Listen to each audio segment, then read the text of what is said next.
नमस्कार। खबर दोपहर बुलेटिन में आप सभी का स्वागत है। मैं हूं आपके साथ निशा शर्मा। ये दोपहर की खबरों पर एक नजर डालते हैं। सबसे पहली खबर जयपुर से। दुनिया के दो शक्तिशाली देशों इजरायल और ईरान के बीच छिड़े युद्ध का सीधा असर अब राजस्थान की राजधानी जयपुर की सड़कों और रसोई घरों में दिखने लगा है। खाड़ी देशों में बढ़ते तनाव के कारण एलपीजी की आपूर्ति श्रृंखला बुरी तरीके से प्रभावित हुई है, जिससे कि जयपुर के एलपीजी पंपों पर सुबह से ही वाहनों की लंबी लंबी कतारें नजर आ रही हैं। गैस की सप्लाई बाधित होने से जयपुर के कई रिफिलिंग स्टेशनों पर नो स्टॉक के बोर्ड भी लटकने लगे हैं। ऑटो चालक और एलपीजी वाहन मालिक घंटों अपनी बारी का इंतजार कर रहे हैं। जिस तरीके के हालात आज राजधानी में देखे, उससे डर है कि यदि अगले 48 घंटों में स्थिति नहीं सुधरी तो सार्वजनिक परिवहन और ऑटो सेवाओं पर भी ब्रेक लग सकता है। केंद्र और राज्य सरकार द्वारा सुचारू आपूर्ति के दावों के बीच आम जनता में भारी आक्रोश है। लोग सवाल कर रहे हैं कि क्या युद्ध की इस आंच के बीच उनके घरों में चूल्हा जल पाएगा। जयपुर से ब्यूरो रिपोर्ट आप देख रहे हैं।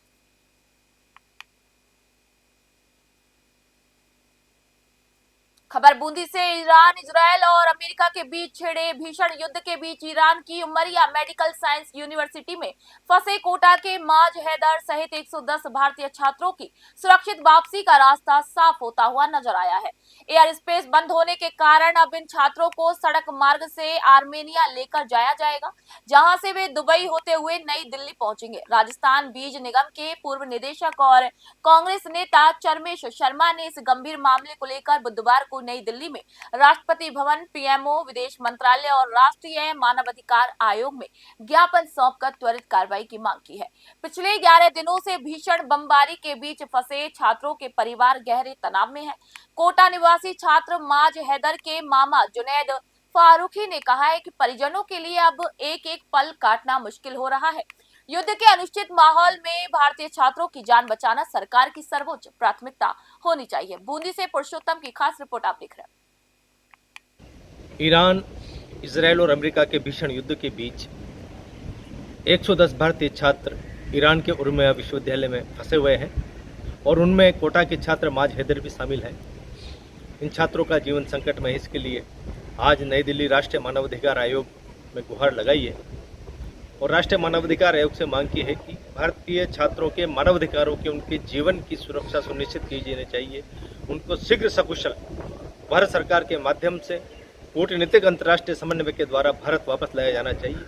साथ ही उनको आर्मेनिया बॉर्डर से उनको भारत लाया जाएगा और उर्मिया विश्वविद्यालय से आर्मेनिया बॉर्डर तक दूतावास ने कहा है कि सुरक्षा की जिम्मेदारी छात्रों की खुद की है, तो ये बात गलत है।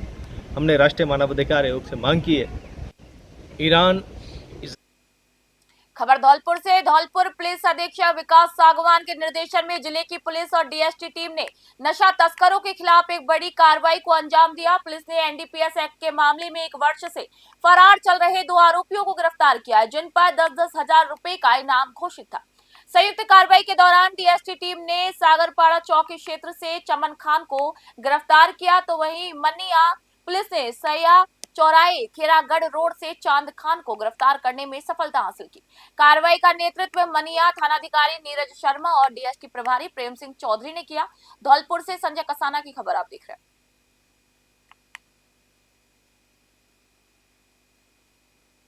धौलपुर से एक और खबर आपको बता रहे हैं। धौलपुर उप महानिरीक्षक सुरक्षा अजय सिंह अपने 2 दिवसीय दौरे पर जयपुर से धौलपुर पहुंचे हैं, जहां पर उन्होंने जिले की पुलिस व्यवस्थाओं का वार्षिक निरीक्षण किया है।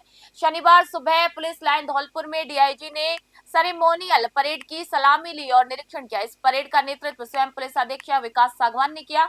परेड के बाद पुलिस जवानों ने क्राइम सीन मैनेजमेंट, प्रभावी नाकाबंदी और बलवा यानी कि दंगा नियंत्रण की भी कार्य प्रणाली का एक शानदार डेमो प्रस्तुत किया। डीआईजी ने इन व्यवस्थाओं को बारीकी से परखा। अपने दौरे के दौरान वे एसपी कार्यालय सहित जिले के विभिन्न थानों और वृत्त अधिकारी कार्यालयों का भी उन्होंने जायजा लेंगे। धौलपुर से संजय कसाना की खबर आप देख रहे हैं।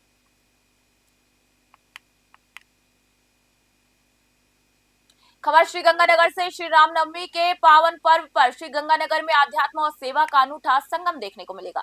दिव्य ज्योति जागृति संस्थान द्वारा आगामी 22 मार्च से 28 मार्च तक भव्य श्री राम कथा का आयोजन किया जा रहा है। ये आयोजन आपको बता दें कि सुखाड़िया सर्किल स्थित रामलीला ग्राउंड में प्रतिदिन शाम को 6 बजे से रात के 9 बजे तक होगा। प्रेस वार्ता के दौरान स्वामी धीरानंद महाराज, साध्वी सोनिया भारती और समाज सेवी राजकुमार जोग सहित कई लोग यहां पर मौजूद रहे।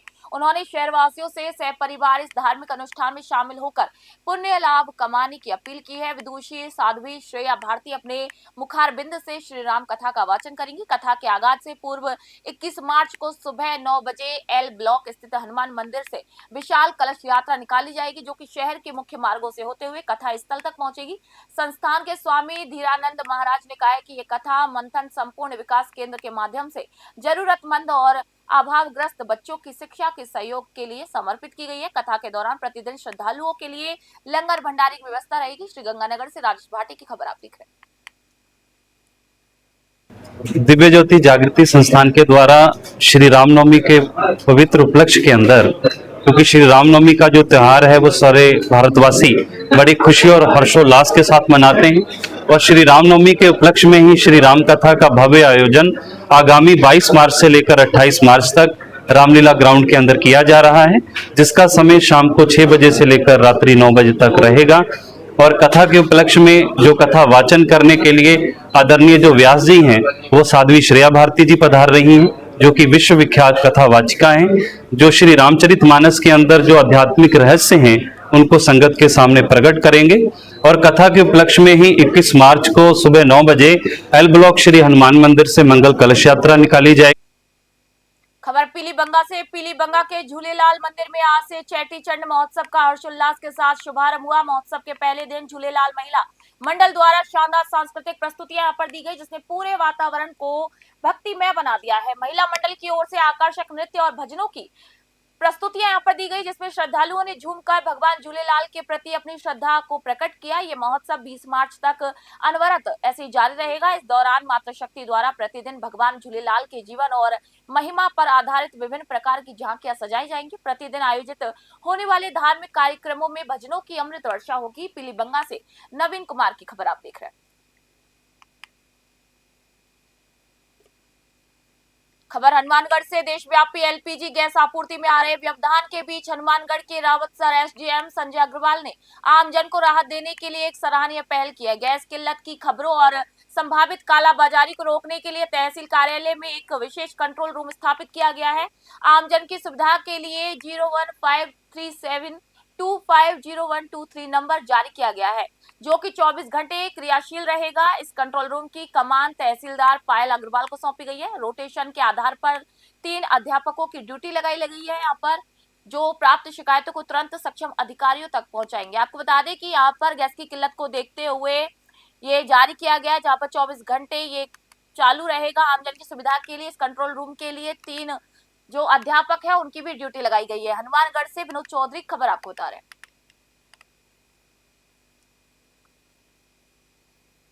खबर मेड़ता सिटी से। प्रदेश कांग्रेस कमेटी के अध्यक्ष गोविंद सिंह डोटासरा के निर्देश मुताबिक मेड़ता सिटी में रसोई गैस की बढ़ती कीमतों और किल्लत के खिलाफ कांग्रेस ने जोरदार शक्ति प्रदर्शन किया है।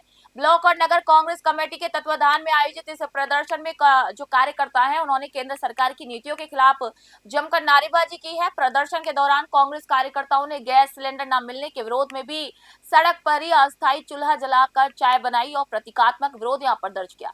इसके बाद गांधी चौक पर प्रधानमंत्री नरेंद्र मोदी का पुतला फूंका गया। इस दौरान महंगाई कम करो, नरेंद्र सरेंडर जैसे नारों से पूरा बाजार गूंज उठा। मेड़ता सिटी से सुशील दिवाकर की खास रिपोर्ट आपको बता रहे हैं। ईरान हमें सस्ते भाव में और भारत के रुपए में हमें डीजल और पेट्रोल सप्लाई करता था और गैस भी हमें सप्लाई करता था, मगर भारत देश के प्रधानमंत्री ने जाकर इजराइल की पीठ थपथपाई, जिससे ईरान हमारे से नाराज हुआ और उसी का खामियाजा हुआ है कि आज हमें गैस और पेट्रोलियम और डीजल का सामना करना पड़ रहा है।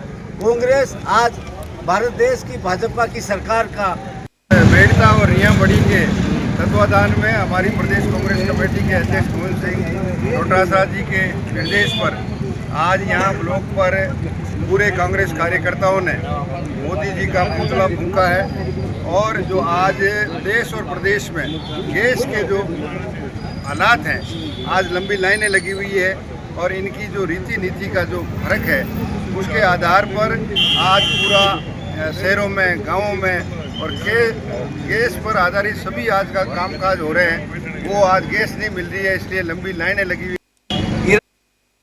दोपहर की खबरों में फिलहाल इतना ही। नई अपडेट जानकारियों के लिए देखते रहिए न्यूज़ 21। मैं निशा शर्मा फिलहाल आप सभी से इजाजत चाहती हूँ।